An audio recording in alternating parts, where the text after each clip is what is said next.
बस पालक को काटो और घोलो, पराठे ढेरो तैयार। ये सेकंडों में बन जाते हैं। बस आपका जब भी मन करे पराठे आप मेरे तरीके से बना के तैयार कर सकते हैं।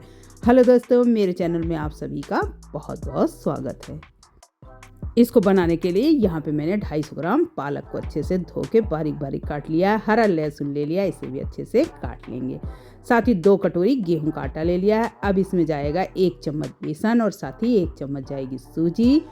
1 चम्मच डालेंगे नमक, आधा चम्मच अजवाइन, आधा चम्मच लाल मिर्ची पाउडर, आधा चम्मच जाएगा हल्दी और आधा चम्मच जाएगा यहाँ पे कसूरी मेथी और साथ ही डाल दिया है 1 पिंच हींग और इसको अच्छे से मिक्स कर लिया। इसके बाद यहाँ पे पानी धीरे धीरे थोड़ा थोड़ा ही डालेंगे, साथ ही पालक और उसको अच्छे से मिक्स कर लिया है।